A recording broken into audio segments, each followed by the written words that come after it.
Villa Villasante como ponente. Y pues para presentarle al doctor, ha realizado su formación y estudios como alumno de Ingeniería de Sistemas en la Universidad Nacional de Ingeniería y posteriormente hizo su segunda especialidad en endocrinología y metabolismo y nutrición en la Universidad Nacional Mayor de San Marcos. También formación en pregrado en Medicina Humana en la Universidad Nacional Mayor de San Marcos. Tiene también su maestría en la Universidad Tecnológica de México y ha realizado también dentro de su experiencia laboral como médico endocrinólogo en la clínica Ricardo Palma, también en el Hospital Nacional Daniel Alcides Carrión, y actualmente se encuentra trabajando como endocrinólogo en la clínica Javier Prado. Doctor, le damos la bienvenida y le doy pase para que pueda realizar su ponencia.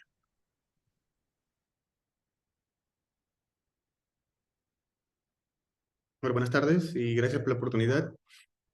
Me parece interesante este curso porque nos hace valorar los exámenes laboratorios desde un punto de vista crítico, y eso es muchas veces lo que a veces nos falta o falta a varios médicos no solo de mi especialidad, sino de varias especialidades. No solamente el saber si un paciente tiene una enfermedad a través de los exámenes de laboratorio nos hace dar cuenta pues de qué tratamiento y qué otras cosas se pueden hacer, ¿no?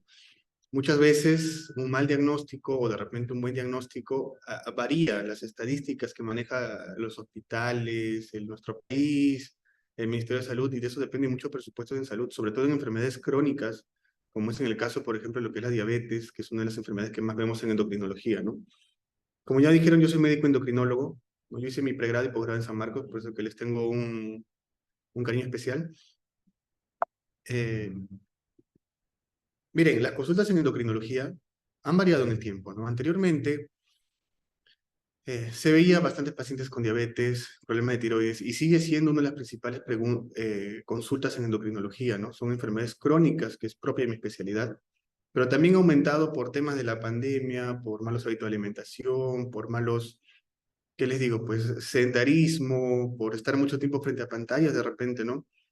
Ha aumentado los índices de obesidad no solamente en la población adulta, sino también en la población pediátrica, ¿no? Se ha visto que la dislipidemia se ha aumentado, y otras de las enfermedades que nosotros vemos en endocrinología son enfermedades, por ejemplo, la glándula suprarrenal, vemos tumores hipofisiarios, productores de prolactina, hormona de crecimiento y otros más. Vemos patologías de calcio, alteraciones electrolíticas en general. Endocrinología reproductiva también es un tema muy importante y de connotación hasta a veces legal, por eso que los exámenes laboratorios tienen que ser precisos y pedidos en los días, por ejemplo, especiales en donde una mujer está menstruando, o en el día 21, los 3 primeros días de su periodo. Vemos también nosotros lo que es medicina transgénero, parte de lo que es nutrición, por ejemplo, en pacientes deportistas, uso, ¿no?, de anabólicos de manera responsable. Entonces, este tipo de consultas, en donde dice otras, es un tanto infrecuente, ¿no? Dentro de las consultas endocrinas. Más que todo es diabetes mellitus en todas sus modalidades: diabetes tipo 1, tipo 2, gestacional, diabetes tipo MODY y enfermedades tiroideas. Y pongo la obesidad acá porque esto acarrea otras enfermedades endocrinológicas también, ¿no?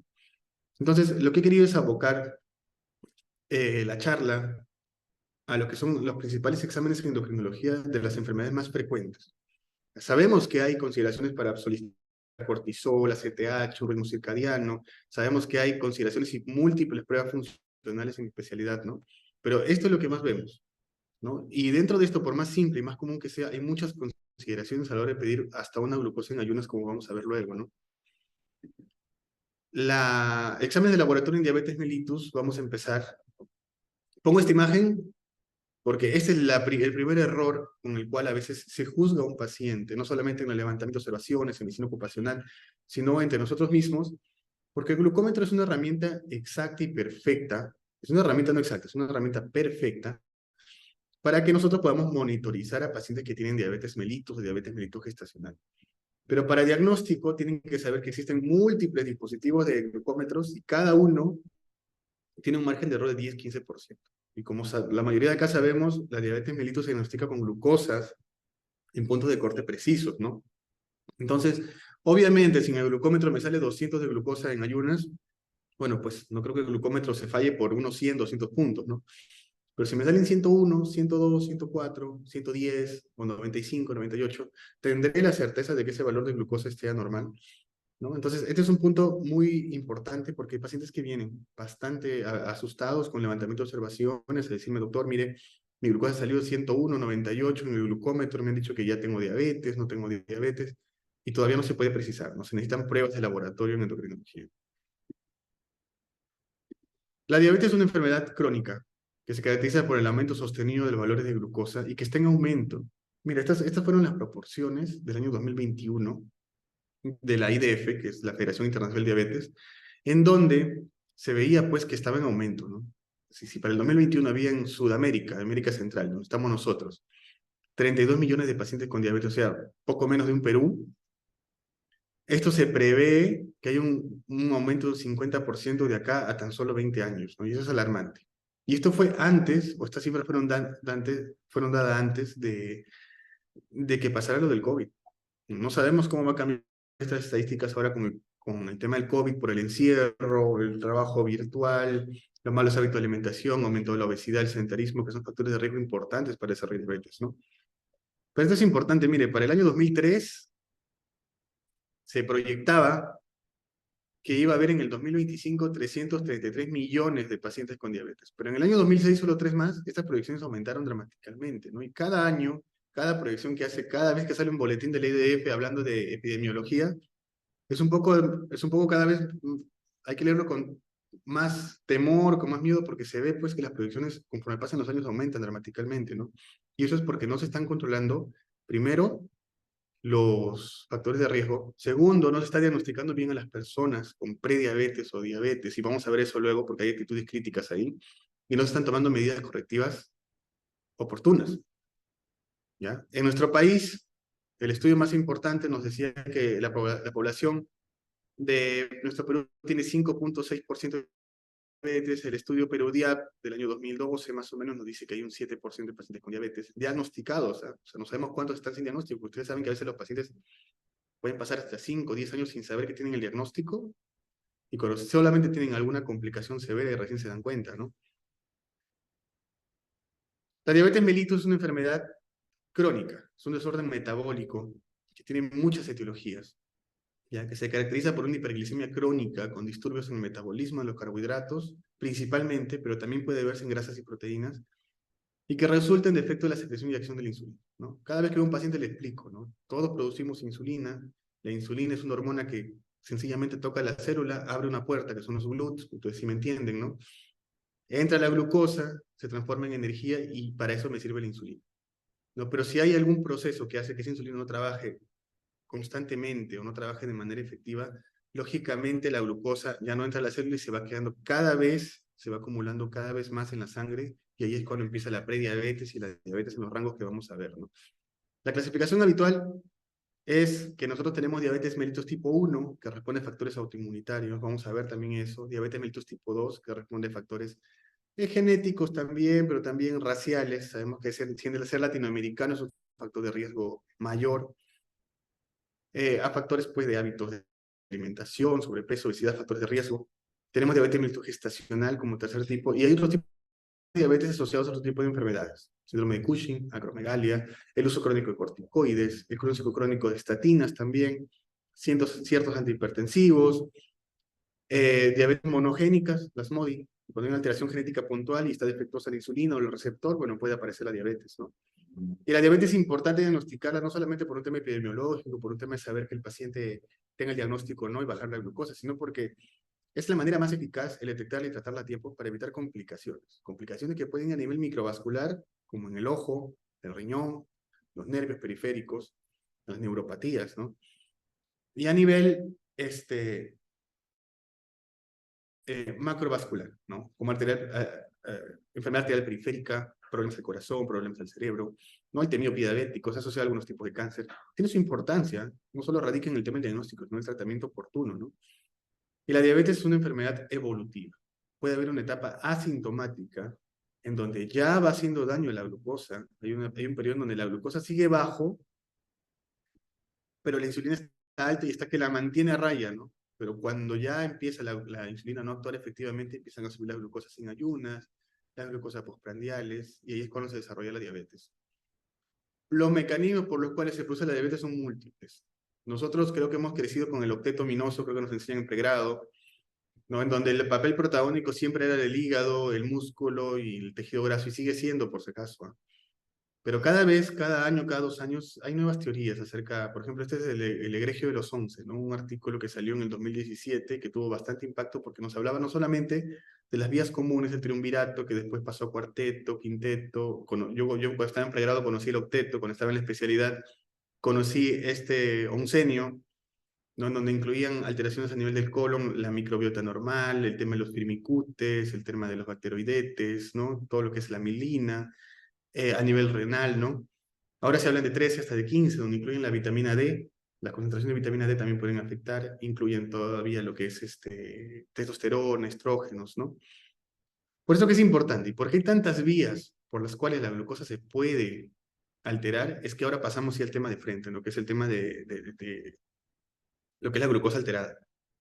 La primera prueba y la más sencilla, ya hablando en el tema de examen de laboratorio, es la glucosa basal en ayunas, ¿no? Todo paciente o toda persona que tenga por encima de 40 años o que tenga 30 años con un factor de riesgo, debería hacerse una glucosa anual para identificar precozmente, como parte del tamizaje, si tiene diabetes o no. Pero hay condiciones necesarias, y acá les voy a contar casos que veo a diario, ¿no? La glucosa basal tiene que tener un ayuno nocturno de 8 horas, eso es importantísimo. Entre 8 a 10 horas arañando ya 12 horas, ¿no? Pero hay pacientes, pues, que obviamente, como quieren que la glucosa salga baja al día siguiente, simplemente almuerzan a las 3 de la tarde y de ahí ya no comen hasta el día siguiente, a las 8 o 9 de la mañana, que les toca la prueba de glucosa. Se han pasado por lo menos 15 horas, 16 horas, 17 horas. Yo le digo a los pacientes, mira, ha venido con glucosa en 101, 102, ¿con cuántas horas de ayuno es que te has tomado tu glucosa? Doctor, no se preocupe, esa es mi glucosa, porque mi última comida fue 5 de la tarde. Entonces, le han tomado la glucosa con un periodo de ayuno de aproximadamente 14 a 16 horas. Esa glucosa ya no me sirve para diagnóstico. ¿Ya? ¿Por qué no me sirve? Porque el cuerpo también se defiende, no es que la glucosa se va a consumir y se va a bajar a cero, ¿no? El cuerpo también activa otras vías metabólicas de glucogenólisis, gluconeogénesis, activa otras vías no clásicas en donde destruyen aminoácidos, destruye lipólisis, ocurre la lipólisis y fabrica su propia glucosa. Entonces hay pacientes que estaban con glucosa normal en 80, 85, 90, el cuerpo sintió que no había comida por largo periodo, sintió que le faltaba glucosa en sangre y obviamente comenzó a sacar los depósitos.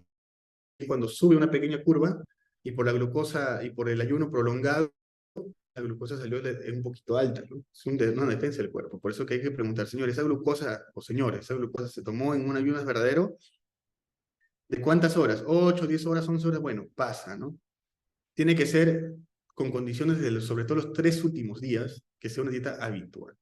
No habitual a lo excesivo de un paciente, ¿no? Sino habitual una dieta que comprenda algo de 150 gramos de carbohidratos los 3 últimos días.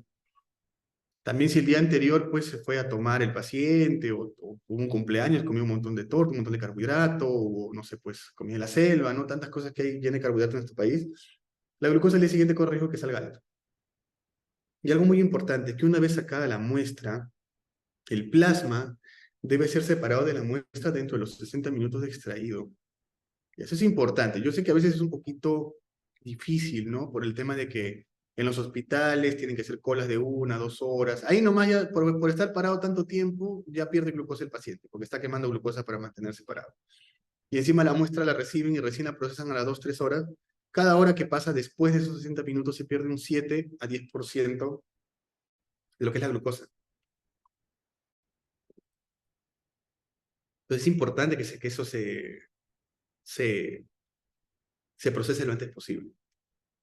Los valores normales en ayunas, no considerando mujeres, hay gestantes, es de aproximadamente menos de 100 miligramos en ayunas. Estamos hablando de glucosa basal en ayunas. Y eso es lo que debería regir en todos lados.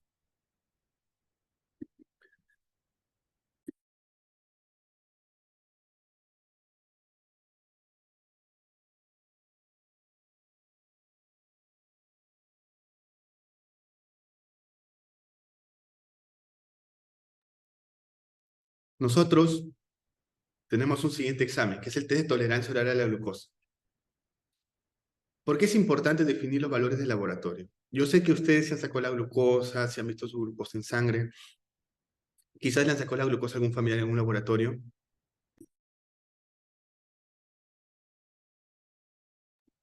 Y por supuesto que han visto que hay algunos rangos de laboratorio que consideran normal 65 a 110, 70 a 100, 110. Y hay varios pacientes que como ven su glucosa en 105 y el laboratorio les dice que lo normal es hasta 110, simplemente no vuelven. Y ahí se pierde, por ejemplo, un paciente con prediabetes que más adelante por no recibir tratamiento se volvió diabético, ¿no? Entonces, es importante que estemos informados todos, es importante que se informen al paciente cuando, y decirle que venga y acuda para la interpretación del examen de laboratorio porque los rangos que manejan varios laboratorios no son los habituales, no son los precisos ni los estandarizados, ¿no? El siguiente test es el test de tolerancia oral a la glucosa. ¿Cómo se realiza este test? Lo ideal es que tengas una dieta habitual de unos 150 gramos de carbohidrato al día durante los 3 últimos días. Se toma una glucosa en ayunas, ¿no? Con todas las consideraciones que hemos visto, y se ingiere 75 gramos de glucosa anhidra disuelta en 300 mililitros de agua en 5 minutos. Ya no es, yo sé que a veces los pacientes se quejan de que es un poquito feo porque es muy dulce, bueno, pueden traer su limón, ¿no? Para que pase, pero en este caso, si es más de 5 minutos ya se malogra la muestra, ¿no? Ya no se tiene que repetir. Los niños tienen una dosis distinta, es 1,75 gramos por glucosa por kilogramo. También es difícil que ellos se dejen sacar tantas veces la glucosa, ¿no? Así que hay que tener un poquito de cuidado ahí. Y lo ideal es que a las 2 horas luego de la ingesta de este líquido se tome la glucosa para verificar los valores. ¿Por qué les digo esto? Porque yo sé que a veces vienen examen de laboratorio que le han tomado glucosa cada media hora, innecesario, ¿ya? Solamente los criterios de diagnóstico están estandarizados a basal y a las 2 horas postprandial. Y hay que tener muchas consideraciones tanto para el primer test que le mencioné como para este. No debería realizarse en pacientes que estén bajo estrés, obviamente, porque la glucosa puede ser permitida hasta 140 como normal, como en los estados de poscirugía, trauma, infección, infarto agudo del miocardio. Los pacientes que tienen cirugía bariátrica ya no tienen la misma superficie de absorción, ¿ya? Tienen menos estómago o se han puenteado en bypass parte del intestino. Y obviamente darles un líquido con glucosa no se va a absorber de la misma manera que una persona normal, entonces no lo puedo juzgar laboratorialmente para ver si tiene diabetes o no. 3 días antes se pide suspender algunas medicaciones si es que se puede, ¿eh? Como betabloqueadores, hidroclorotiazida como los tiazídicos, diuréticos de asa, furosemida, ¿no? Salicilatos como es la aspirina. Los glucocorticoides, hay que tener cuidado, ¿ya? Porque dependiendo del tipo de glucocorticoide, que por ejemplo la dexametasona dura hasta 72 horas en el organismo, hay que ver si está tomando no metformina. De repente es un paciente que estuvo inicialmente con resistencia a la insulina, con tratamiento con metformina, y ya bajó, en 3 meses ha bajado unos 15 kilos, 10 kilos de peso, ha mejorado su acantosis nígricas, entonces lo que podemos hacer es suspender unos 10 a 7 días antes el uso de metformina para que la prueba me salga tal cual sin el efecto de la medicación. Obviamente quien hace ejercicio y cigarro y todo, o fuma cigarro, ¿no? Y llega a la prueba va a salir alterado, ¿no? Porque ya en ejercicio quema la glucosa. Y hay otro importante también, yo le digo a los pacientes, mira, si te van a tomar la glucosa en ayunas, una vez que te han dado el líquido, tienes que esperarte sentado, tranquilo o tranquila, 2 horas hasta que te toma la siguiente prueba. Porque me ha pasado que el paciente al ver que faltan 2 horas, se va a pasear, va a hacer compras, hace su mercado, y vuelve para que le tome la segunda glucosa. Obviamente que durante ese trayecto, camino, ha quemado glucosa y la prueba no sirve. O ha subido y bajado de escaleras porque tiene cita en otro consultorio para aprovechar el tiempo, está mal la prueba. Entonces, todas esas preguntas se hacen al momento de interpretar una prueba de laboratorio para saber si los resultados son fidedignos, ¿no? Sobre todo con el tema de los glucocorticoides, que ahorita la gente, ustedes saben que se toma la dexametasona, prednisona como caramelo, ¿no? Y eso hace que las pruebas salgan falsas.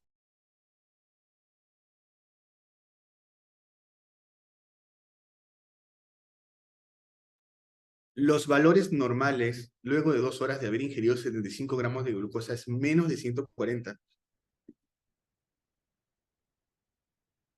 Y esto es algo que tenemos que interpretar todos, ¿no? Porque a veces he visto algunos exámenes de laboratorio en donde les consideran como normal hasta 2 horas 160, 150 y no es así. Ahí se pierden pacientes con prediabetes o pacientes que pueden entrar bajo tratamiento para evitar que lleguen a la diabetes. Otro de los exámenes importantes en diabetes mellitus es la hemoglobina glicosilada. La hemoglobina glicosilada, la hemoglobina glicada, es un término que se refiere a un grupo de sustancias que se forman a partir de reacciones bioquímicas entre el azúcar y la hemoglobina. Miren, la hemoglobina del 100% se divide en hemoglobina A2 más hemoglobina fetal, que tiene una importancia grande en los pacientes que tienen anemia falciforme, y se divide en hemoglobina A1. Y esta hemoglobina A1, por procesos de glucosilación, se divide en tres, y la que nosotros medimos es la hemoglobina glicosilada o la hemoglobina A1C. Esta es la que nosotros medimos en pruebas de laboratorio y la que nos sirve para diagnóstico bajo ciertas consideraciones que vamos a ver y nos sirve para seguimiento, ¿no? Es la que nos expresa cuánta cantidad de glucosa está adherida porcentualmente a la hemoglobina que todos conocemos, esa de 13, 14, 15. Pero para que esta hemoglobina glicosilada me sirva de diagnóstico, el centro o el laboratorio que se encargue de tomar la muestra tiene que ser certificado. Cualquier laboratorio no puede sacar hemoglobina glicosilada para diagnóstico, ¿ah?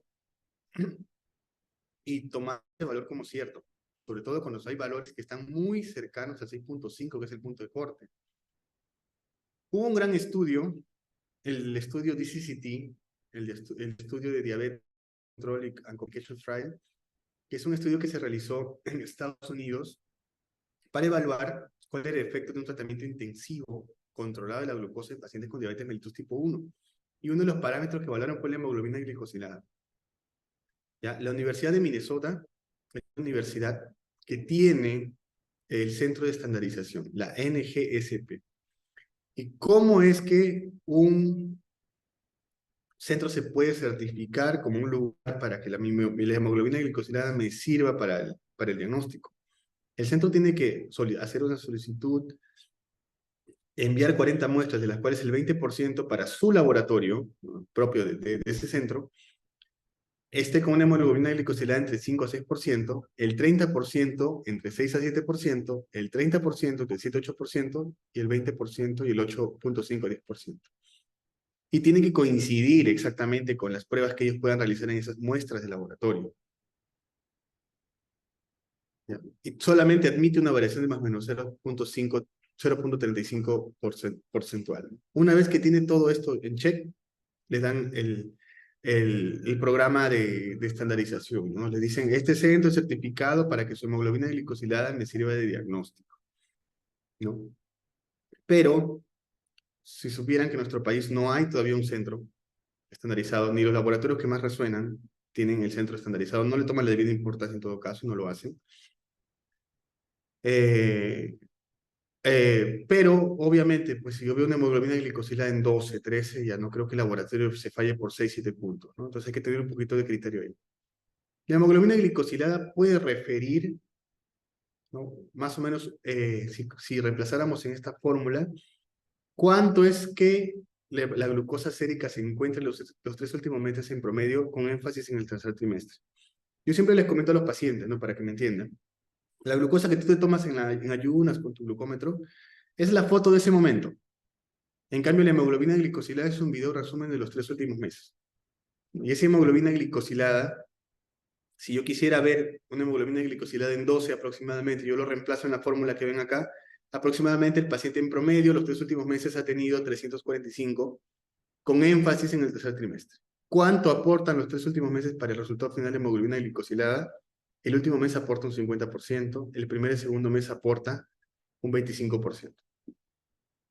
Hay factores que influyen también en la hemoglobina glicosilada. No todo es perfecto, ¿eh? Un paciente con anemia es un paciente que no puedo interpretar bien la hemoglobina glicosilada porque pueden haber factores que la aumentan falsamente, como la deficiencia de hierro. Hay factores que la disminuyen falsamente, como la deficiencia de vitamina B12, hepatopatía crónica, el alcoholismo, ya la enfermedad renal crónica, la ingesta de aspirina, ¿ya? También factores que disminuyen falsamente la hemoglobina glicosilada, la vitamina C, ¿ya? Hay algunos pacientes que ya no tienen el vaso por evento traumático, por trombosis, y bueno, la hemoglobina glicosilada aparentemente aparece más alta porque el tiempo de vida media de los eritrocitos están aumentados. Hay otras enfermedades como la artritis reumatoidea, hemoglobinopatías como la anemia falciforme, que van a condicionar que la hemoglobina glicosilada no sea un parámetro perfecto o que esté falsamente disminuido, ¿no? Y temas de ensayo, pues, ¿no? El alcohol, la aspirina pueden interferir, pues, para lo que es la hemoglobina glicosilada. Las hipertrigliceridemias severas, más de 1000, 1500, como he tenido oportunidad de ver, 2000, 3000 de triglicéridos, puede ocasionar también que haya falsa interpretación de la hemoglobina glicosilada. Por eso que todos los exámenes se ven en un contexto. Un solo examen, como le digo al paciente, no me da mucho. Me puede orientar a que las cosas están bien o están mal, pero necesito todo un contexto para poder interpretarlo.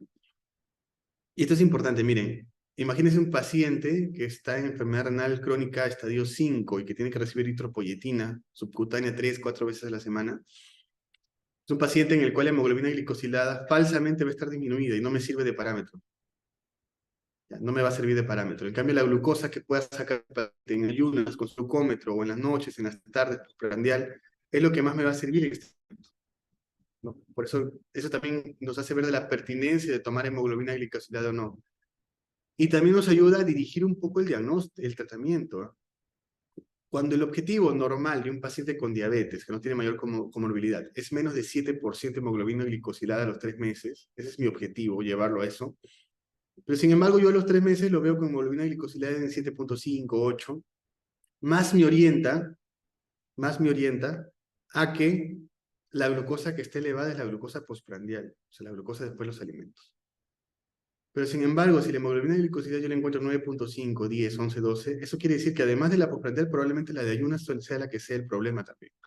Y eso me hace dirigir el tratamiento, porque yo puedo dar ciertas medicaciones que me actúan más en glucosa en ayunas, como por ejemplo la pioglitazona, la metformina, una insulina basal como insulina Lantus o glargina, tetemir, y aboco mis esfuerzos a intensificar esa terapia para glucosa en ayunas, o de repente me doy cuenta que el problema son las glucosas postprandiales y doy algún tipo de medicación que se abocan más a la glucosa postprandial, por ejemplo las sulfonidurias, las gliptinas, ¿no? Como la trayenta, la linagliptina, ¿no? O las empaglifosinas, ¿no? Son aquellas medicaciones que van más dirigidas a la glucosa postprandial, ¿no? Y ahí modifico la terapia. Para esto también me puede servir interpretar la hemoglobina glicosilada en el contexto que estamos viendo ahorita, ¿no? Pero también durante la época de COVID, ¿no? Sabemos que el COVID se lleva muchas vidas, nos ha dejado mucho aprendizaje, nos ha hecho abrir los ojos en varios temas de salud pública. Sabemos que hay receptores que se enganchan, el AC2, creo que todo esto ya lo hemos leído, sé que qué fue lo que pasó en el COVID, ¿no? Y cuáles eran los órganos afectados. Y inicialmente, cuando recién empezó la pandemia, se creyó que solamente los pulmones eran los afectados, ¿no? Pero después se vio que podría adherirse, por ejemplo, los adipocitos y disminuye la sensibilidad a la insulina, al páncreas y disminuye la secreción de insulina. Entonces, ya desde haber identificado que disminuye la secreción de la insulina, el COVID podía ocasionar hiperglicemias, y eso es en experiencia propia, ¿no? Hiperglicemias en gente joven, gente que no tenía factor de riesgo. Aparecían aparentemente cuadros de diabetes que no habían sido diagnosticados antes, pero, pero esto fue importante saber la hemoglobina glicosilada. Por ejemplo, les pongo el caso, me venía un paciente de 22 años, o sea, sin factores de riesgo, joven, deportista, con glucosas en 400, 300, y tenía COVID, ¿no? Insuficiencia respiratoria, la estaba pasando mal, iba a recibir medicación, pero nos llamaba la atención que tenga glucosas tan altas, ¿no? Preguntamos por antecedentes familiares, no había antecedentes familiares. Le sacamos hemoglobina glicosilada, normal, 5.4, 4.8. Entonces, la única explicación para glucosas tan altas es que iba a ser algo transitorio, ¿no?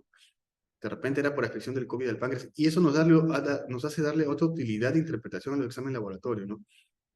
Si la hemoglobina glicosilada está normal, pero la glucosa está alta, quiere decir que no ha sido de tiempo, ¿no? Que no ha sido de tiempo, ha sido algo reciente, que algo está pasando en el páncreas que está haciendo que disminuya bruscamente la secreción de la insulina. Y otro examen para diagnóstico de diabetes mellitus es una glicemia láser.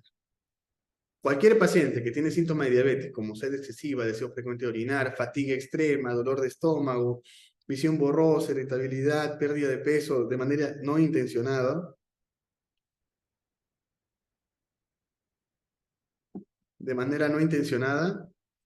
y sale una glucosa de 200 hacia arriba, ya es diagnóstico de diabetes sin ninguna prueba adicional. ¿Por qué digo sin ninguna prueba adicional? Porque según, vamos a volver a los criterios de prediabetes, según los criterios de diabetes mellitus del último año, ¿no? Y de varios años, necesitamos dos pruebas positivas, ya sea la glucosa en ayunas basal de 126 a más, o ya sea la glucosa después de la test de tolerancia oral a la glucosa de 200 a más, o una hemoglobina glicosilada con todas las consideraciones que hemos hablado de estandarización de 6,5% más, dos veces. ¿Ya? Una sola prueba no es meritoria de diabetes. La única opción que sí basta solamente con eso para que sea diabetes, es que salga al azar 200 a más. Estos son los criterios de diabetes. Y los criterios de prediabetes son los estados intermedios, ¿no? La glucosa normal sea menos de 100, entonces entre 100 a 125 persistentemente en dos o más muestras, me da el diagnóstico de prediabetes. O a las 2 horas que me salga entre 140 a 199, después de haberle dado 75 gramos de glucosa, también es prediabetes. O valores intermedios de hemoglobina glicosilada. Lo normal es menos de 5,7%, pero si sale entre 5,7 a 6,4%, persistentemente o combinado con una de estas pruebas, bueno, también tengo el diagnóstico de prediabetes. Y esto es importante porque, como les digo, varios laboratorios consideran normal desde 110. Y eso no es así. Eso fue en el año 1996, 97, un poquito antes, en donde se cambiaron algunos criterios y subieron y bajaron la valla de la glucosa en ayunos. Ahorita son los criterios así ya desde buen tiempo, ¿ah? Pero siempre va a haber discusión, ¿no?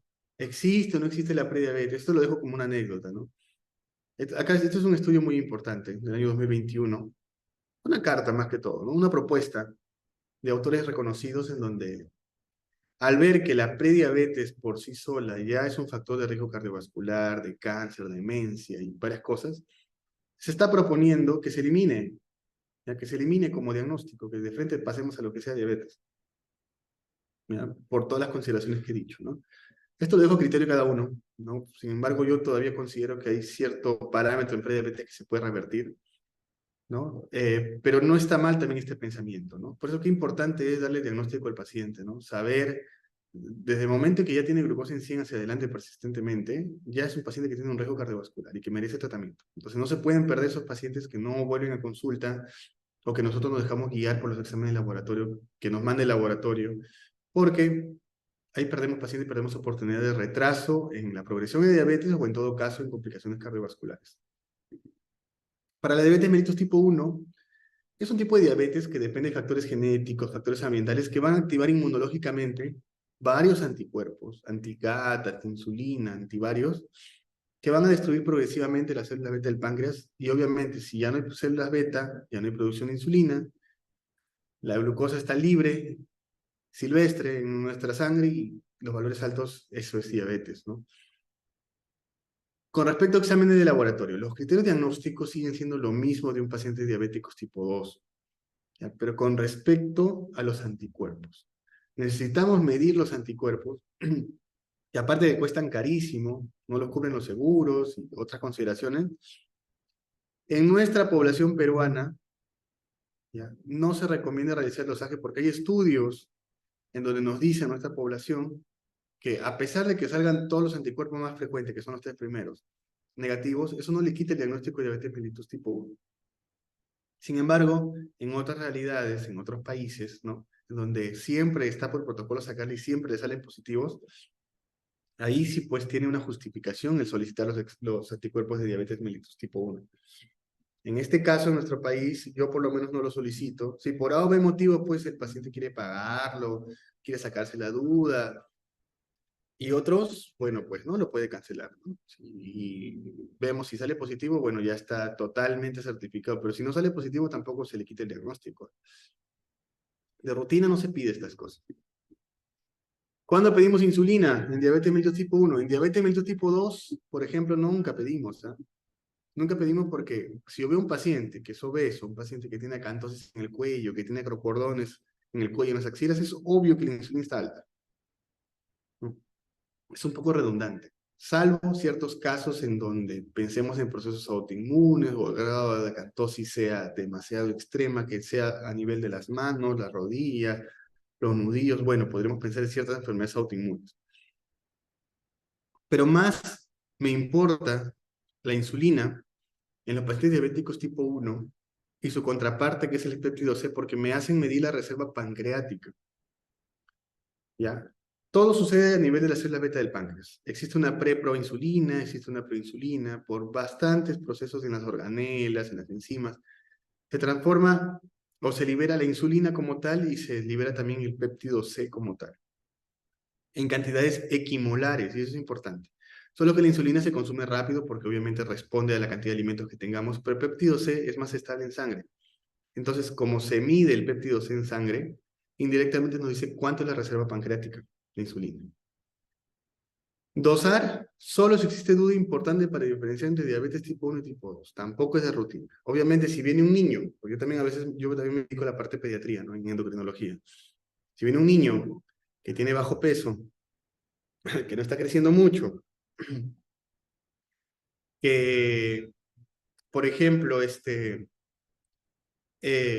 orina en las noches, eso se llama enuresis, a las 6 de la tarde, 6 de la noche, 7, ¿no? A los 6 años, 7 años, 8 años, 9 años, no controla esfínteres, es un paciente que a veces viene a consulta y uno de los diagnósticos diferenciales, muy aparte del tema psicológico y todas esas cosas, es diabetes mellitus tipo 1. Entonces, en esos datos, pero la glucosa me sale en 110, 115, o sea, tampoco no es tan santa esa glucosa, ¿no? Está un poquito alta. Uno de los exámenes que se puede solicitar es el péptido C, en donde si lo veo disminuido con tendencia a bajar, es sugestivo de diabetes mellitus tipo 1. Cuando hay una descompensación aguda, ya, de diabetes mellitus, como cetoacidosis diabética, estado hiperosmolar o alguna crisis grave de diabetes por hipoglicemia, no se debe solicitar el péptido C, porque toda la enfermedad y complejo fisiopatológico va a hacer que siempre salga bajo, y no es una correcta interpretación.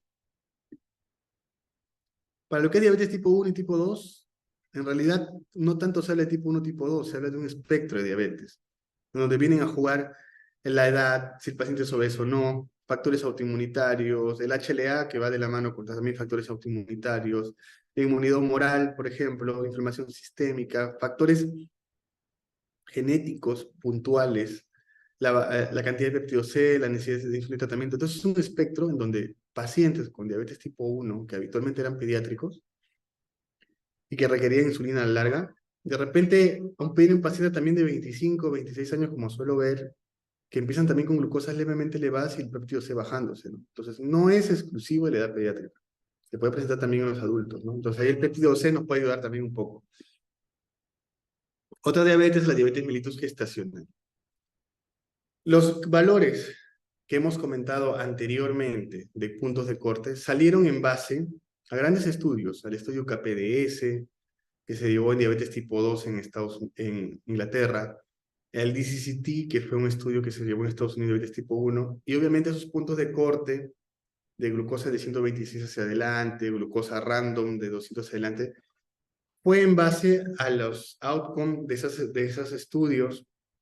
El diagnóstico de diabetes mellitus como tal, tipo 1, tipo 2, fue en base a los outcomes de esos estudios que fue identificar porcentaje de pacientes con retinopatía, con enfermedad periférica, con mortalidad cardiovascular, etc. Pero cuando hablamos de diabetes mellitus gestacional, que es una situación única en la mujer, en la cual hay un complejo hormonal inmenso detrás de ello por los estrógenos, la progesterona, el lactato placentario y todas las 50 hormonas que hay en la placenta, y como es un periodo breve, ¿no? De 9 meses a 10 meses, aunque algunos creo que están más, por lo parecer, los outcomes fueron distintos, ¿no? Acá el outcome fue mortalidad perinatal, mortalidad materna, outcomes perinatales en el contexto de si terminó en cesárea, si fue macrosómico, si hubo enfermedad por membrana hialina, si hubo taquíneo transitorio recién nacido, si hubo infecciones urinarias y varias cosas, ¿no?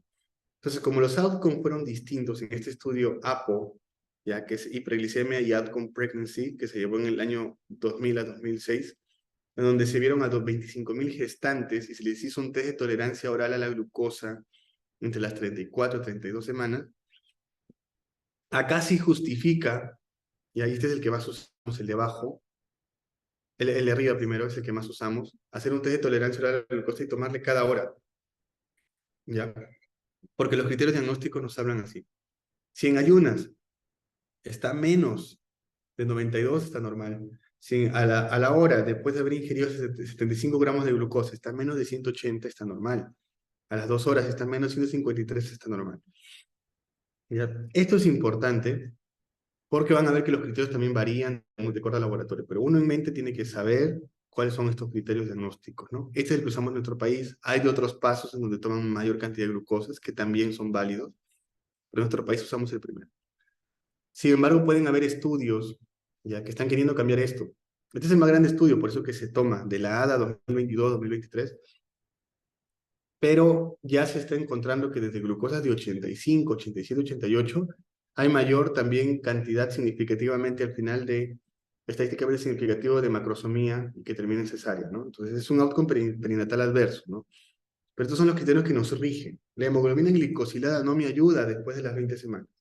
Antes de las 20 semanas puede ayudarme para predecir si tuvo diabetes mellitus pregestacional, ¿no? Pero la hemoglobina glicosilada, por todo el tema de la anemia normal de la gestación, la falta de nutrientes y todos los cambios hormonales, no me ayuda. El diagnóstico es con esto. Sin embargo, este es de la ADA, de la American Diabetes Association, de Estados Unidos.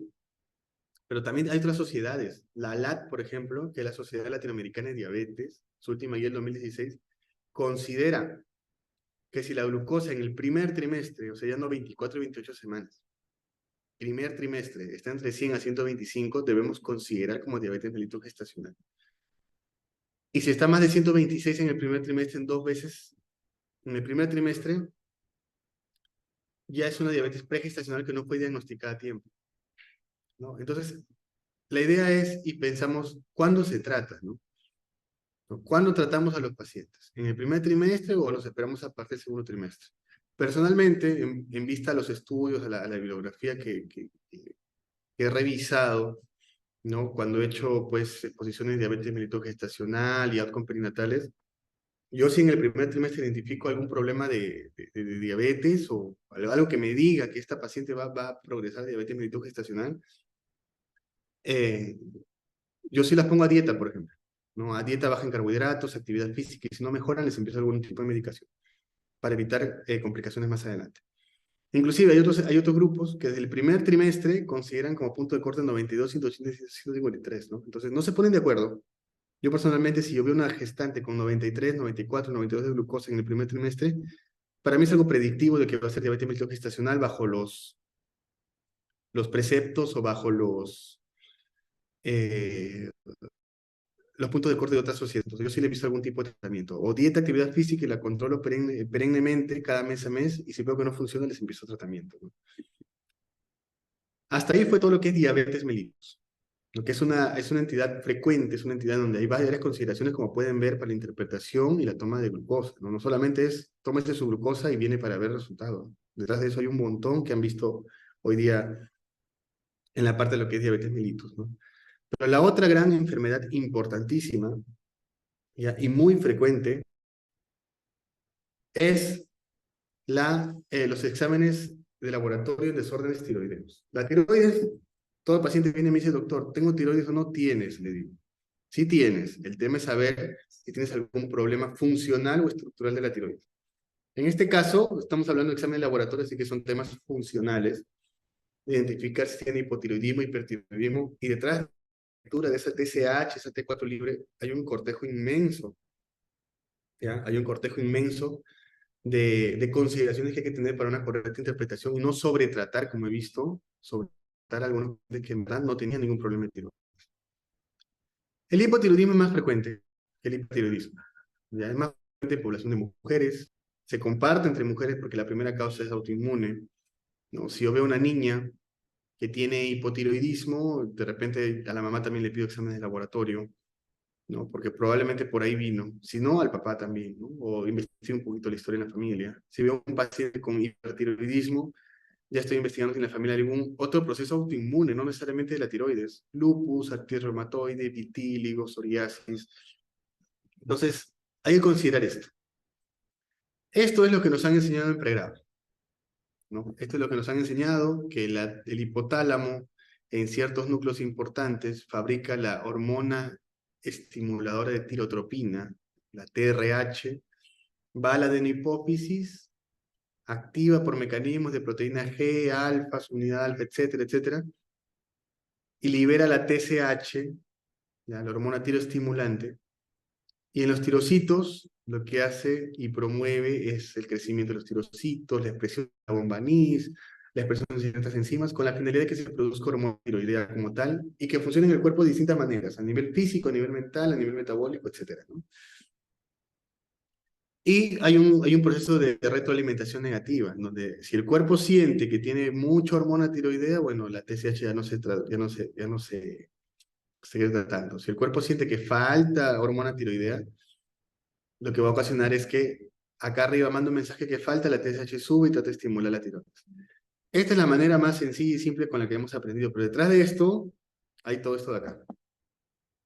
¿Ya? Hay todo esto de acá. De acá creo que solamente se conoce la TRH, TSH y por ahí está la T4 libre y la T3 libre, ¿no? Esto simple. Pero detrás de todo esto puede existir diversas situaciones y hay un conjunto neurohormonal, neuroendocrino, que va a ocasionar que las pruebas de laboratorio no sean fidedignas si es que yo me pongo en tales situaciones. Por ejemplo, vamos a agarrar la leptina. La leptina es una hormona que se secreta en los adipocitos. Entonces, un paciente que tiene una gran obesidad, ¿ya? Un paciente que tiene una gran obesidad va a producir mayor cantidad de leptina, ¿ya?, en su cuerpo.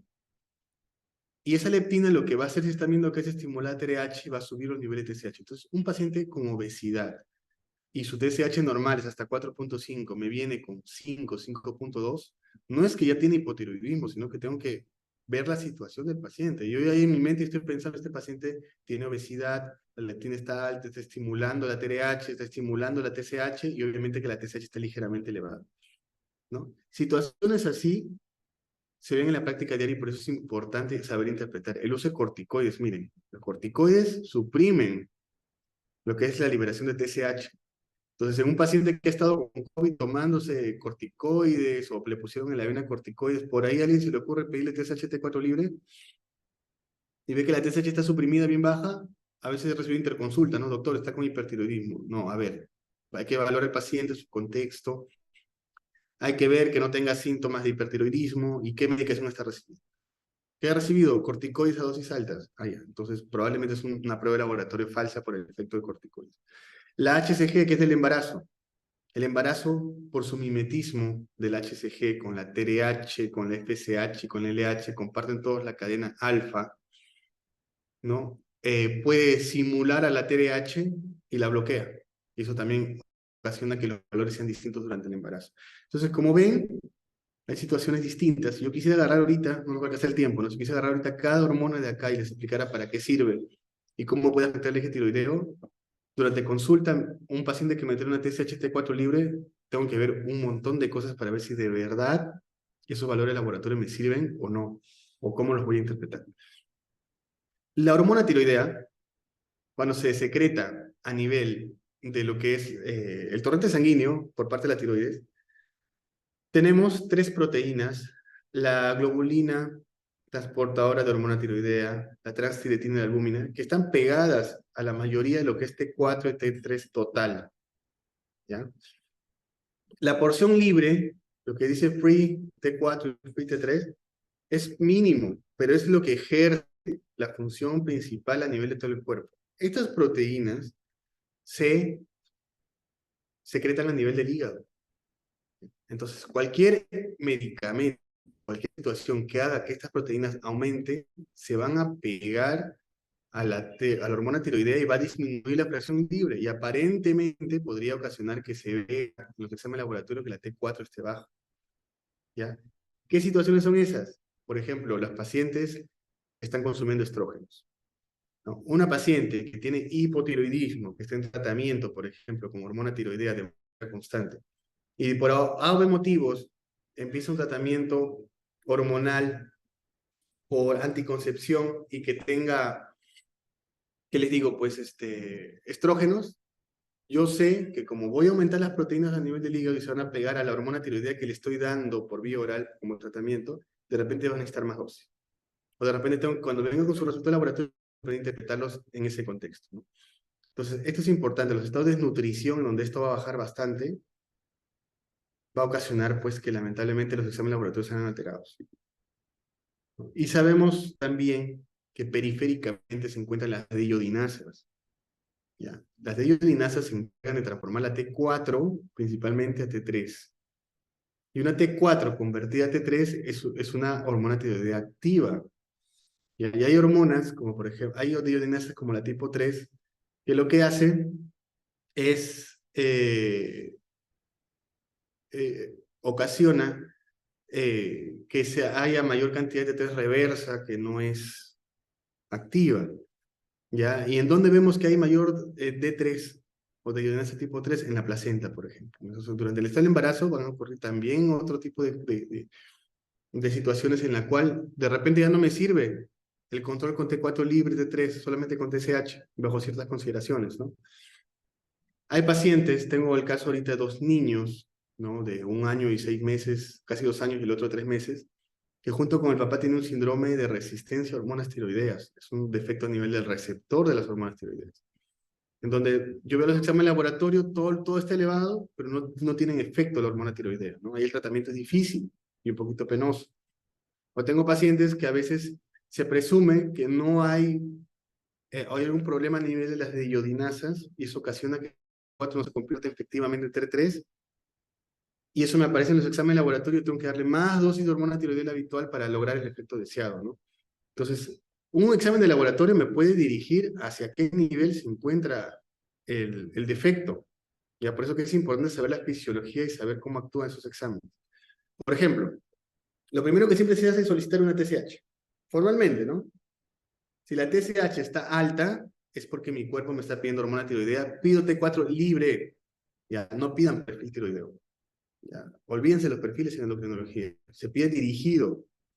Ya. La T4 total, la T3 y la T3 total varían por tantas cosas que no son tan estables que el diagnóstico se hace con TSH y T4 libre. Si la TSH está alta y la T4 libre la encuentro baja, es un hipotiroidismo primario. Las causas principales, tiroiditis Hashimoto y otras causas, ¿no? Si la TSH la encuentro alta y la T4 normal, es un hipotiroidismo subclínico. De repente está virando a un hipotiroidismo como tal. Si TSH alta y T4 libre alta, hay que considerar que tenga un tumor productor de TSH. O como les digo, síndrome de resistencia a hormona tiroidea. ¿Por qué? Porque si la TSH está alta o normal de repente, o sea, no suprime, y la T4 está alta también, quiere decir que no se está consumiendo y que el cuerpo está que se exige más y más y más por producir hormona tiroidea, porque no está entrando, estos no están tocando los receptores o los receptores no los identifican, ¿no? Caso contrario, si la TSH está muy baja, es decir, presunción de que hay hipertiroidismo, y la T4 libre está alta, es un hipertiroidismo primario. Y si la T4 libre también está baja, o sea, una TSH baja y T4 libre baja, es un hipotiroidismo secundario, ya no es primario del tiroides. Y hay que ver si es que le han retirado la hipófisis y nos dirigimos más a la hipófisis, ¿no? Entonces, esos exámenes de laboratorio, así sean estos dos nomás, me van a dirigir hacia dónde hacer los esfuerzos terapéuticos, hacia dónde ampliar más el diagnóstico. ¿Ya? Esto es lo mismo, lo mismo. Pero hay variaciones de la TSH que son normales, que pueden ser intraindividuales e interindividuales. ¿Y de qué va a depender? Del estatus de yodo del paciente, de la persona o de la población, de la edad del paciente, vamos a ver eso más adelante, del sexo del paciente, de la raza, de la genética. Miren, la TSH tiene, aunque no parezca, no es lo mismo tomarlo en la mañana que en la tarde. Ya tiene un ritmo circadiano, tiene un ritmo ultradiano, tiene variaciones de hora a hora, por lo que se pide que a veces se tomen ayunas, antes de que consumas pastillas de levotiroxina, si en caso, pues, le han dado algún tipo de medicación, para saber fielmente si es una muestra bien tomada o no. Pero más interesante, ¿ya? Algo que no se creía, ¿no? Que todavía no se cree, pero hay estudios que aportan a eso. Acá lo que quisieron ver es si el tiempo de la toma de muestra o la ingesta de comida podría alterar la función de la hormona tiroidea. Y en este artículo, que no fueron tampoco muchos pacientes, ¿no? Sabemos que enfermedades tiroideas son enfermedades muy prevalentes. Entonces, si se acordaran de su fórmula de estadística, ¿no? El P, el 1 menos el P, y con toda esa cosa para sacar la cantidad de muestra que necesitaría para que sea un estudio de buena calidad, esto es mucho más, ¿no? Porque es una enfermedad que es altamente prevalente, ¿no? Ya, pero aquí está un hecho con 52 voluntarios, en donde vieron que en ayunas y 2 horas después de ese ayuno de 8 horas, sí había una estadísticamente significativa. Por varios mecanismos, porque sabemos que hay un complejo hormonal inmenso que puede interferir en eso. Y 2 horas encontraron diferencia significativa.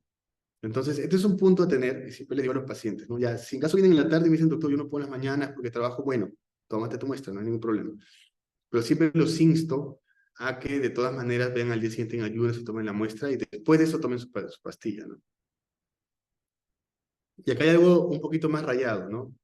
Miren, lo ideal sería que cada paciente o cada población tenga sus niveles de TSH definidos, ¿ya? Pero lamentablemente eso no sucede. En la población peruana no tenemos unos niveles de TSH definidos. ¿Ya? No tomamos como base los niveles de TSH de otras poblaciones como Estados Unidos, ¿no? Lo habitual va de 0.5 a 4.5 habitualmente, ¿no? Entonces, el punto de quiebre en el cual yo digo que un paciente tiene hipotiroidismo puede ser más de 4.5, ¿no?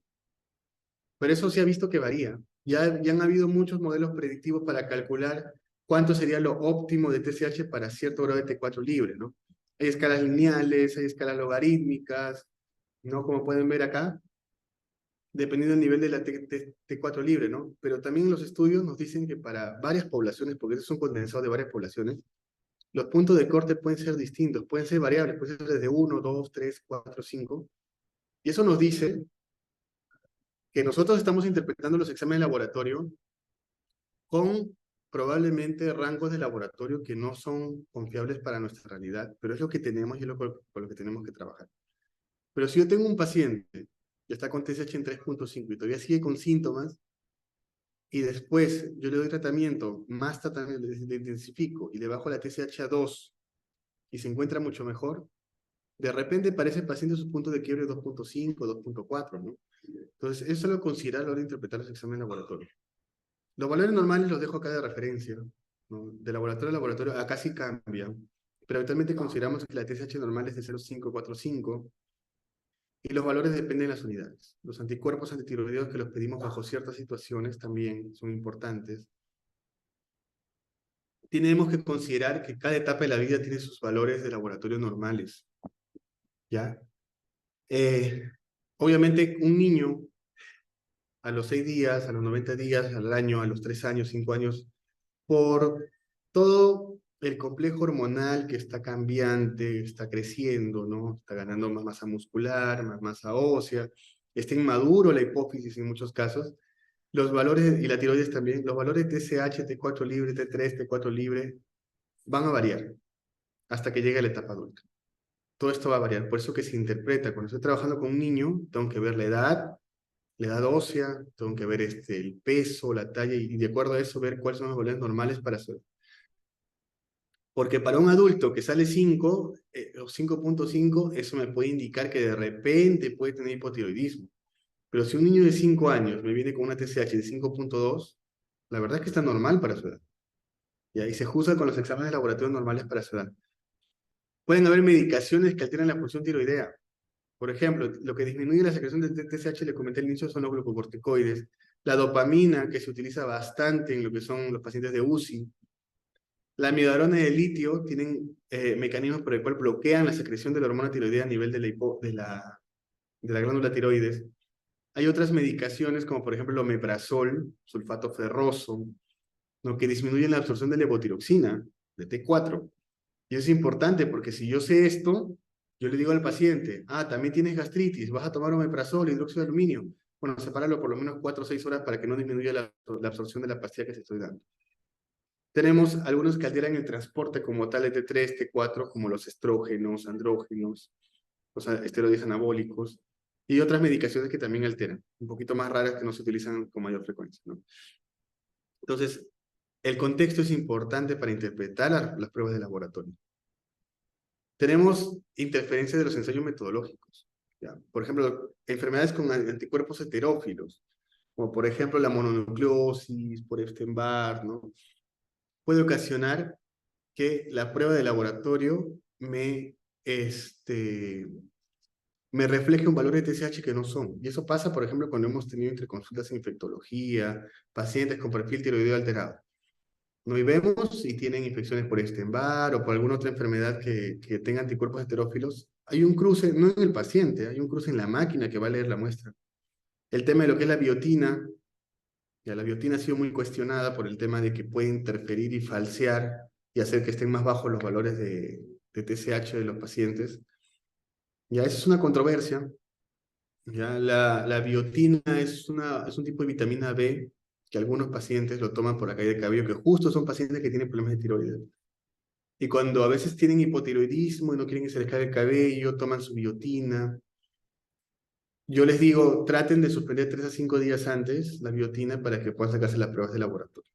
Igual las dosis que están tomando es muy baja, pero sí he visto en experiencia que puede alterar un poco la prueba de laboratorio.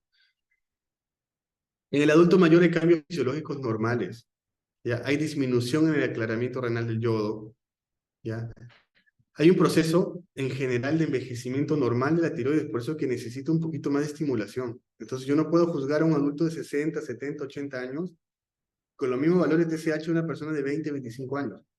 De repente, por el mismo proceso de envejecimiento de la tiroides, necesita un estímulo de 5.5, de 7, de 8, dependiendo de la edad, y tengo que interpretarlo como tal, ¿no? Si viene una paciente de 90 años, como me ha pasado con TSH en 7, y está tranquila, de repente eso es normal para ella. Puedo pedirle anticuerpos antitiroideos para ver si de verdad tiene inmunidad de Hashimoto, ¿no? Como para ver si es hipotiroidea, pero lo más probable es que sea normal para su edad. ¿Ya?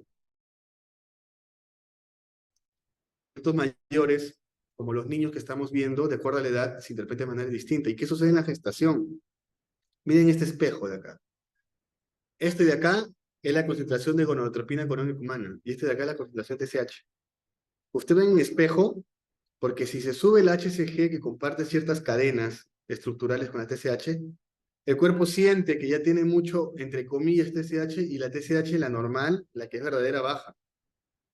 Y eso se tiene que interpretar en los exámenes de laboratorio de la gestación.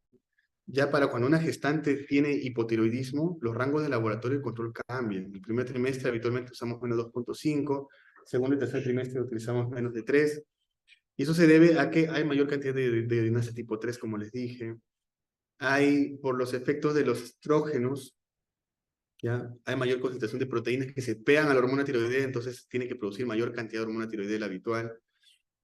A nivel de lo que es el riñón, bota más yodo, ¿ya? Entonces el yodo es un sustrato importante para la creación de hormona tiroidea. Entonces hay varias cosas que van a hacer, primero, que la TSH tienda a subir, y segundo, que eh, el, la tiroides crezca.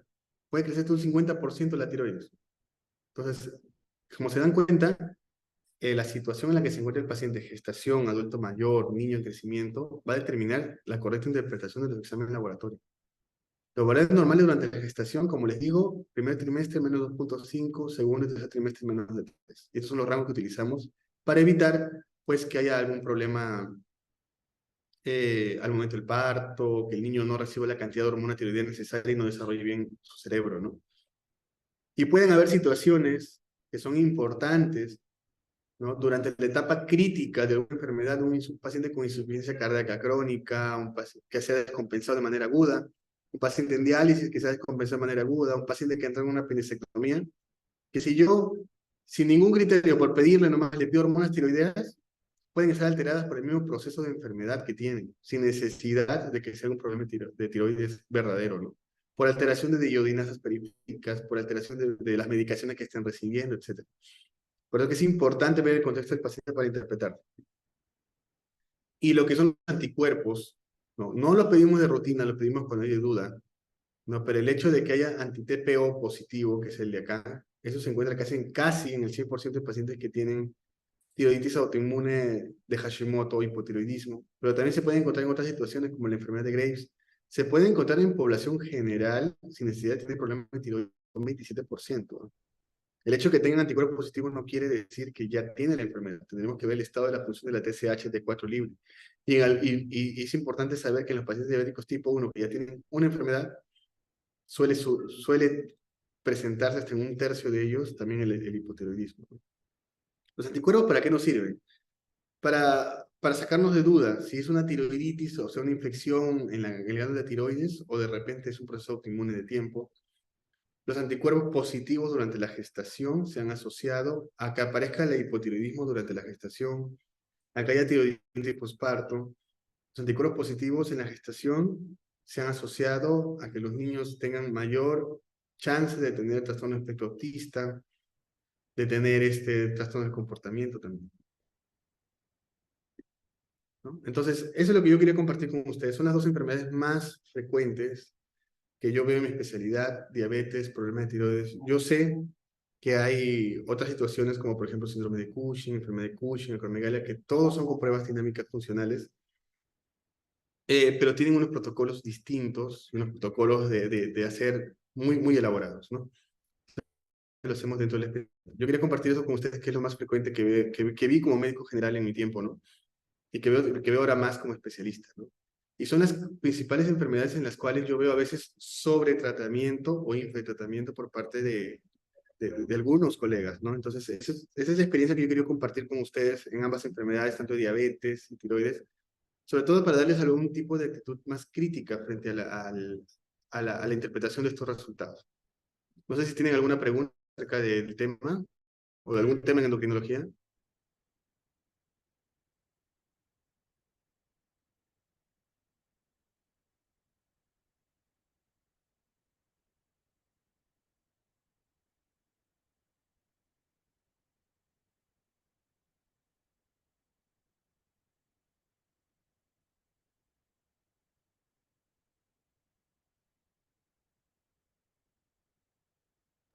Doctor, en el chat hay una pregunta.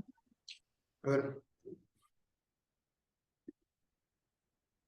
A ver, Leo dice, doctor, ¿la T3 reversa solo se usa para el diagnóstico de eutiroideo enfermo? allá. Mira, el diagnóstico, el síndrome de eutiroideo enfermo, justo es la diapositiva que he puesto acá. Ya. Dice eutiroideo porque en realidad no tiene una enfermedad tiroidea, y enfermo porque está en el cuadro de una enfermedad crítica, ¿no? Entonces, como puedes ver acá, cuando hay alguna enfermedad crítica aguda, por ejemplo, un paciente que se ha infartado, yo le pido hormonas tiroideas, se bloquean las de iodinasas tipo 1, tipo 2, y se activan la tipo 3, ¿no? Entonces, la T4, por acción de esta de iones tipo 3, aumenta la T3 reversa. Es uno de los exámenes que solicitamos, si es que está a la mano, ¿no? Porque no toma en cualquier lado, para hacer diagnóstico diferencial en un síndrome de tiroideo enfermo. ¿Qué otras situaciones yo lo he solicitado? Cuando he tenido pacientes con presunción de resistencia a las hormonas tiroideas, o sea que hay una alteración en el receptor y las hormonas tiroideas no funcionan. Si esa también está alta, es porque no se está consumiendo la T3, T4, y me está indicando pues que se está derivando hacia la D3, hacia la diodinasa tipo 3, y eso puede estar aumentado. ¿Qué otra situación también cuando hay alteración de iodinasas? Imagínense que hay un defecto en la iodinasa tipo 1, tipo 2, la T4 no se va a quedar libre. La T4 lo que va a hacer es irse a la iodinasa que la capte primero, a la 3, por más poco que sea en la persona, y va a aumentar los niveles de T3 reverso. En esas situaciones se ha identificado su uso, pero más usos en el síndrome de eutiroideo enfermo, que es el paciente que sale con una alteración en los exámenes de laboratorio sin necesidad de que tenga una enfermedad tiroidea, pero que es producto de la enfermedad que está cursando actualmente. Hay otra pregunta de Diego Chotarévalo. ¿Cuál es la diferencia entre el 3 de DEXA 1 y el DEXA 8 en la enfermedad de Cushing? Ya, son pruebas confirmatorias, ¿ya? Son pruebas de tamizaje 1 y el otro es confirmatorio. Mire, el DEXA 1, ¿cuál es el protocolo? Primero tenemos que saber que el cortisol fisiológicamente se secreta de manera circadiana. Quiere decir que el cortisol tiene un pico entre 7 a 9 de la mañana y un pico menor entre 3 a 5 de la tarde. Entonces, ¿cuál es el protocolo de la prueba DEXA 1? Bueno, en adultos estamos hablando ahorita, ¿no? El día previo a las 11 de la noche se le da al paciente 1 miligramo de dexametasona, por eso se llama DEXA 1, y al día siguiente, entre 7 y 9 de la mañana, se tiene que sacar la prueba de laboratorio del cortisol en ayunas. Si el cortisol no suprime, depende de la bibliografía, pero habitualmente usamos, no suprime a menos de 1.8 microgramos, si no suprime, o sea, sale más alto, quiere decir que la prueba es positiva. Y es un primer examen de screening, ¿eh? Necesitamos otra prueba confirmatoria como cortisol libre urinario, como cortisol salival en la noche, como el DEXA-8, que el DEXA-8 es por dosis acumulativas. Ya, es darle 0.5 miligramos al paciente cada 6 horas por un par de días, hasta juntar los 8 miligramos, ¿no? Son test más largos, en donde lo que se quiere es ver, hay más que todo la dependencia de la enfermedad de Cushing, ¿no? En este caso, la enfermedad de Cushing, a lo que te refieres es el síndrome de Cushing que está producido por un adenoma hipofisiario. Entonces, si yo quiero saber si es producido por un adenoma hipofisiario o es producido por ejemplo, un tumor como un síndrome paraneoplásico, un tumor a nivel pulmonar, le aplico la prueba de DEXA-8 o DEXA-7 también hay esa variación. ¿Qué hago? Al paciente le doy continuamente dosis de dexametasona cada 6 horas hasta sumar 8, y al día siguiente le tomo, por ejemplo, la ACTH, y también le puedo tomar el cortisol, pero le tomo la ACTH. Si la ACTH, ya que es la que viene de la hipófisis, suprime más del 50%, quiere decir que viene de la hipófisis, porque está respondiendo por el tipo de receptor. Si en caso no suprime y la ACTH sigue muy alta, a pesar de que le he dado una carga de 8, que no son células de la hipófisis, que probablemente en alguna parte del pulmón, que es frecuentemente en el pulmón, hay algún que esté produciendo ACTH de manera ectópica, ¿no? Eso me sirve, ¿no? El DEXA-1 es un test de tamizaje en donde me puede hasta confirmar que haya hipercortisolismo, y el DEXA-8 es para localizar, diferenciar entre un síndrome de Cushing ACTH dependiente de foco o que venga del hipófisis. Acá hay otra pregunta. Gerson Emanuel Farge Chambergo. Doctor, buenas tardes. ¿Podría repetir sobre los cambios de glucosa basal en ayunos prolongados? Claro. Esto es muy frecuente y esto es lo clásico, ¿no? Hay pacientes que lo que hacen es no tomar cena, almuerzan solamente 2 de la tarde y al día siguiente lo que hace es ir a tomarse la glucosa en ayunas y sale, por ejemplo, el 105, 102. Y me dicen, doctor, ¿por qué mi glucosa salió así? Si yo la verdad es que no he comido nada. Justamente ha pasado por eso. El protocolo de glucosa basal en ayuno es 8 a 10 horas de ayuno, arañando, como les dije, ¿no? Ya 12 horas de ayuno. Pero si el cuerpo siente que pasadas las 12 horas de ayuno no hay una ingesta, o 10 horas de ayuno, no hay una ingesta de alimentos, la glucosa no se va a ir a cero, porque obviamente nos morimos, ¿no? La glucosa, o el cuerpo activa otros mecanismos para sacar glucógeno del hígado, glucógeno del músculo, para oxidar las grasas, y se crean nuevas moléculas de ATP, nuevas moléculas de glucosa para que se transformen en ATP. Eso hace que los niveles de glucosa puedan estar levemente elevados en la mañana por un ayuno prolongado. Esto es parte fundamental de, por ejemplo, las dietas cetogénicas, ¿eh? Esas dietas cetogénicas donde no hay nada de carbohidratos, el cuerpo lo toma como que no hay glucosa en el organismo, comienza a quemar grasa. Parte de las dietas, esas dietas con ritmo, 16-8, ¿no? De ayuno intermitente, donde el paciente no come 16 horas y come solamente en las 8, justamente es porque las 10 a 12 primeras horas el paciente utiliza su glucosa que tiene en el organismo, pero después, en esas 4 horas que siguen a 6 horas, comienza a quemar grasa, comienza a sacar depósitos de glucosa para mantenerse a flote, vivo, y de paso hace perder peso al paciente, ¿no? Entonces, no se recomienda que haya un ayuno prolongado porque también sube ligeramente la glucosa. Diego Leonardo me dice, ¿qué tal? El hipertiroidismo e hipotiroidismo subclínico se trata, depende de la situación. A ver, el hipotiroidismo subclínico, el hipotiroidismo subclínico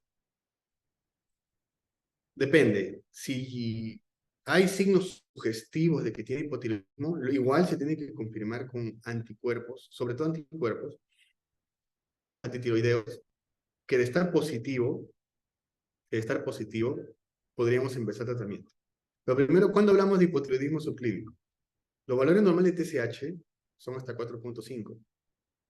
Por encima de eso, ya la TSH está alta y tenemos que verificar si es un hipotiroidismo que merece tratamiento, que no merece tratamiento, que es distinto si es subclínico o no. La TSH puede estar en 20, 30 Pero si la T4 libre está normal, por definición es un hipotiroidismo subclínico. Pero, pero, si la TSH está antes de 10, no hay tratamiento todavía que se pueda dar, salvo que sea una a procesos de fertilidad, ¿ya? Porque necesitamos que la TSH esté menos de 2.5 o que los anticuerpos hayan salido positivos. En el caso del hipertiroidismo subclínico, cuando tengo una TSH baja y una T4 libre normal, tengo que pensar que hay un nódulo.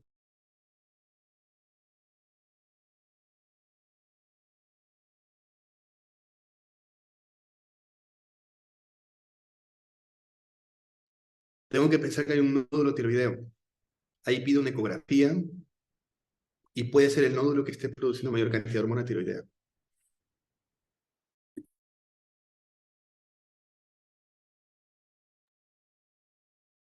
En ese contexto se trata. Quizás con cirugía, quizás con radioyodo, quizás con antitiroideo, depende de lo que encontremos. Hay otra pregunta interesante, doctor, ¿el uso de antidiabéticos para bajar de peso hay consecuencias en su uso? A ver, primero, sí tengo que decirles que la metformina no es una medicación para perder peso, ¿no? Es una medicación aprobada para el uso de diabetes, prediabetes y algunos temas de acné hormonal como síndrome de ovario poliquístico bajo cierta situación. Te refieres al antidiabético liraglutida, que es un inyectable diario, ya, que se usa nocturno, hay semaglutida también, pero no hay en nuestro país. Es un medicamento que tuvo una historia un poco rara, ¿no? O sea, primero, como varias medicaciones, ¿no? Primero se creó para manejo de pacientes con diabetes porque es un análogo de GLP-1, mejora la insulina, la secreción de insulina, pero en el tiempo se vio que estos pacientes iban bajando de peso y se vio que el GLP-1 tiene un mecanismo a nivel cerebral para disminuir el apetito y a nivel gastrointestinal para enlentecer el vaciamiento gástrico, ¿ya? Y a partir de los estudios Scale con el liraglutide, el primer medicación, y los estudios para semaglutide se vieron que pueden ser aprobados y han sido aprobados para tratamiento como pérdida de peso sin necesidad que sea diabéticos, ¿no? ¿Qué consecuencias hay en el uso de estos análogos de GLP-1? Si te refieres a ellos, ¿no? Bueno, principales efectos adversos, náuseas, vómitos, porque retrasa el vaciamiento gástrico, por eso que generalmente lo indico en la noche, antes de dormir, que yo sé que no va a comer, pero el efecto de la supresión de apetito va a durar 24 horas. A largo plazo no se ha visto efectos deleterios, por ejemplo, en la salud, porque ya de por sí era un medicamento aprobado para la diabetes, ¿no? Se puede usar de manera crónica para pacientes con obesidad.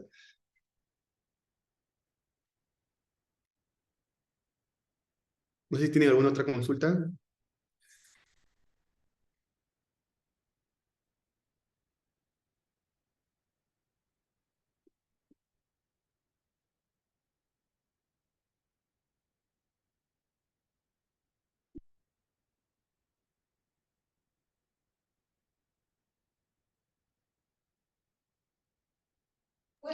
Doctor, creo que ya no hay más preguntas. Más bien, quería darle las gracias en nombre del curso que se organizó, ¿no? El curso de interpretación de exámenes auxiliares.